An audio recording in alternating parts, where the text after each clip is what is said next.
aula do nosso canal, nós vamos falar um pouquinho sobre a classificação dos micro-organismos. Para fazer essa aula, eu me baseei em 2 livros, que foram Microbiologia de Tortora, 12ª edição, e Microbiologia de Brock, 14ª edição. Qualquer dúvida que vocês tiverem e qualquer sugestão também, vocês podem deixar no comentário que eu sempre estou de olho. Então, bora começar? Nessa aula, eu tentei mostrar, 3 formas de classificação mais gerais que a gente tem dos micro-organismos. Então, a gente sabe que existe uma grande diversidade de micro-organismos e que, apesar deles serem bastante diferentes entre si, existem 3 características que são comuns a todos os micro-organismos. A primeira é que todos possuem membrana plasmática. Então, todos os micro-organismos eles são envoltos por essa estrutura. A segunda característica é que todos utilizam como fonte de energia o ATP. E a terceira, que todos armazenam sua informação genética por meio do DNA. Mas aí vocês devem estar se perguntando, mas Mai, por que então eles são tão diversos, O que garante essa grande diversidade, que esses micro-organismos têm? Essa grande diversidade é devido à teoria, pode ser explicada pela teoria da seleção natural, que foi proposta por Charles Darwin. Então, nessa teoria, ela diz que os micro-organismos, para poder sobreviver, eles precisaram se adaptar aos ambientes. Então, por isso que os micro-organismos são tão diferentes. Eles até mesmo podem ser provenientes de um ancestral comum, mas eles, para poder sobreviver e viver em determinados ambientes, em ambientes específicos, com condições diferentes, eles precisaram se adaptar. Então, por isso que eles são bastante diferentes. E com a descoberta dos diferentes micro-organismos, os pesquisadores eles começaram a sentir uma necessidade de classificá-los, com o intuito de poder facilitar as pesquisas, facilitar o conhecimento de cada micro-organismo e também a comunicação entre os cientistas pelo mundo inteiro. Então, o primeiro tipo de classificação que eu estou trazendo aqui para vocês é quanto à classificação em domínios. Então, existem 3 tipos de células que são classificadas em domínios. A primeira delas é o domínio bactéria, que compreendem organismos procariotos, que podem ser tanto de natureza patogênica como não patogênica, e geralmente são os procariotos, que são encontrados no solo e na água. Então, nesse grupo está compreendido todas aquelas bactérias que podem ser patogênicas ou não.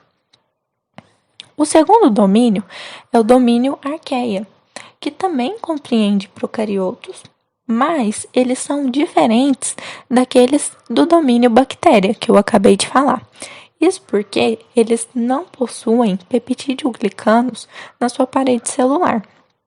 Esses peptídeo-glicanos são moléculas muito importantes para até mesmo ajudar na classificação morfológica dos procariotos, que a gente vai discutir mais para frente em outras aulas. Outra característica que também difere esses procariotos do domínio bactéria é que eles são organismos extremófilos, que vivem em ambientes extremos e, devido a isso, eles realizam processos metabólicos incomuns. Existem 3 tipos de organismos procariotos que compreendem esse domínio arqueia, que são os metanógenos, que são aqueles que produzem metano a partir de dióxido de carbono e hidrogênio, os halófilos extremos, que necessitam de ambientes com altas concentrações de sais para sua sobrevivência, e os hipertermófilos, que são aqueles que sobrevivem em ambientes que são extremamente quentes. E o último domínio dessa classificação em domínios é o domínio eucária, que é o que compreende todos os eucariotos, que são os animais, as plantas e os fungos. E aí vocês devem estar se perguntando mas se eles são classificados em domínios e tudo mais, quem surgiu primeiro? Quem deu origem a quem? Não se sabe quem deu origem a quem. Acredita-se que tinha uma célula ancestral comum, e aí por causa de ter que se adaptar, sobreviver em diferentes ambientes e tudo mais, elas foram evoluindo de acordo com a condição que o ambiente proporcionava para sua sobrevivência. Acredita-se, portanto, por exemplo, que os eucariotos, eles surgiram dessa célula ancestral, mas que essa célula ancestral, ela começou a fazer invaginações na sua membrana plasmática, até que essas invaginações formaram esse envoltório nuclear que abriga as organelas nucleares, que é o que difere, né, a célula eucariótica da célula procariótica, ter esse envoltório nuclear. Então, não se sabe quem surgiu primeiro. Acredita-se que havia uma célula ancestral e que, a partir dela, os organismos, né, foram evoluindo de acordo com as condições do ambiente em que viviam. O segundo tipo de classificação que a gente tem dos micro-organismos é por meio do nome científico. Existe até no mundo um comitê que é responsável por estar cuidando dessa classificação pelo nome científico. Então, toda vez que sai um micro-organismo novo, né, que é descoberto um micro-organismo novo, sempre passa por esse comitê para saber a nomenclatura correta que pode ser utilizada, se não é um micro-organismo que é semelhante a outro que já existe, e também esse comitê serve até mesmo para substituir, fazer alterações nos nomes, né, nas classificações dos micro-organismos já existentes, já classificados. Se vocês pararem para perceber, sempre os nomes científicos dos micro-organismos são dois. Sempre é um nome composto, que tem dois nomes, um binômio. E esse binômio, o primeiro nome corresponde ao gênero. O gênero, ele sempre tem a primeira letra maiúscula e vai corresponder a um substantivo. Já o segundo nome, ele corresponde à espécie do micro-organismo. Ele é escrito tudo minúsculo e, geralmente, ele corresponde a um adjetivo do micro-organismo. Outro ponto importante, que é, assim, fundamental destacar para poder classificar pelo nome científico, é que sempre o nome ele vem escrito ou em itálico ou em sublinhado. Ele sempre tem que estar destacado de alguma maneira. Um exemplo que eu trouxe para vocês é o nome Homo sapiens. Todo mundo sabe que Homo sapiens se refere, né, ao nome científico da espécie humana, do ser humano. E o que significa então Homo sapiens? O Homo ele vai significar homem e o sapiens vai significar sábio. Então, como a gente pode ver, o Homo ele vai corresponder ao gênero do organismo ser humano. Então, ele é um gênero e ele é um substantivo, que corresponde ao homem. E o sapiens, que é a espécie, ela corresponde a um adjetivo do micro-organismo, que é sábio. Então, mais para exemplificar, para vocês entenderem como que é essa classificação pelo nome científico. E por último, né, a última forma de classificação dos micro-organismos, né, de uma forma geral, pode ser também por procariotos, eucariotos e os vírus, que são um tipo de organismo que a gente vai ver que é completamente diferente de procarioto e de eucarioto. Então, vamos começar pelos procariotos. Os procariotos, eles então envolvem as bactérias e as arqueias, que foi como eu falei quando estava falando da classificação dos domínios, e eles podem ser definidos como uma população de células que apresentam características similares. Eles não vão ter a característica de se reproduzir entre si, como os eucariotos têm, que eu vou falar mais para frente, e eles são organismos que não possuem um envoltório nuclear, ou seja, eles não possuem núcleo. Suas organelas vão estar todas dispersas pelo citoplasma da célula e são organismos relativamente simples. O segundo tipo de classificação, né, vai ser os eucariotos, que, como eu falei, eles são micro-organismos que podem se reproduzir entre si, porque eles são micro-organismos que vão estar relacionados uns com os outros. E geralmente eles são divididos em 4 reinos. Porque eu não sei se vocês lembram, mas eu falei na parte da classificação em domínios que os eucariotos eles compreendem as plantas, os animais e os fungos. Então, os reinos que eles vão ser divididos vão compreender esses tipos de organismos.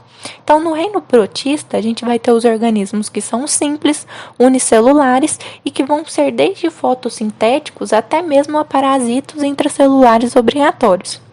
No reino fungi, a gente já vai ter as leveduras unicelulares, os bolores multicelulares e os cogumelos. No reino plantae, a gente já tem os musgos, samambaias, as coníferas e as plantas com flores. E por último, no reino animalia, nós vamos ter os organismos que são assim, já não são considerados tão micro-organismos, né? Mas são considerados nesse reino é compreendido as esponjas, os vermes, os insetos e os animais vertebrados, que são aqueles que possuem um esqueleto. E como eu falei, nesse tipo de classificação a gente ainda tem os vírus, que são organismos completamente diferentes dos procariotos e dos eucariotos. Eles não estão compreendidos em nenhum domínio. Isso porque são organismos que não possuem célula. E a classificação em domínios, ela se baseia no tipo celular. Então, por isso que eles não são classificados em domínios. E pelo fato de serem organismos acelulares, eles, para poder sobreviver e se reproduzir, eles precisam estar infectando alguma célula hospedeira. Então, ele precisa dessa maquinaria que a célula hospedeira oferece para sobreviver e se multiplicar. Então, eles definem, né, os vírus como organismos que têm características similares e que ocupam um nicho ecológico particular. Mas aí vocês devem estar se perguntando assim, mas Mai, se eles não são procariotos, não são eucariotos, como que eles surgiram então? De que célula ancestral eles surgiram?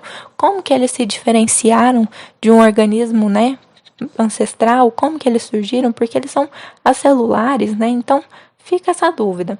Isso é um assunto muito questionado ainda até hoje na ciência sobre esse tipo de organismo, mas os pesquisadores, né, acreditam que eles podem ter surgido, né, de possíveis três formas, três hipóteses, que são a partir de fitas de ácidos nucleicos de replicação independente, que correspondem aos plasmídeos.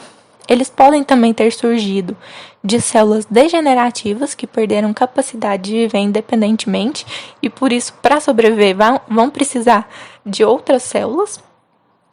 E também podem ser que eles evoluíram de acordo com as espécies hospedeiras. Então, essas são as três hipóteses principais que eles acreditam que esse tipo de micro-organismo surgiu. Bom, esses foram os três tipos de classificação, então, mais geral que a gente tem dos micro-organismos. Então, ou eles podem ser classificados em domínios, que são domínio bactéria, arqueia e eucária. Eles podem ser classificados pelo nome científico, que corresponde é um binômio, né, que corresponde ao gênero e à espécie desse micro-organismo, como eles também podem ser classificados em procariotos, eucariotos e vírus. Então, eu vou ficando por aqui, gente. Muito obrigada pela atenção de vocês. Não se esquecem de se inscrever no canal, ativar as notificações e deixar seu like aqui no vídeo. Então, um abraço, até a próxima aula.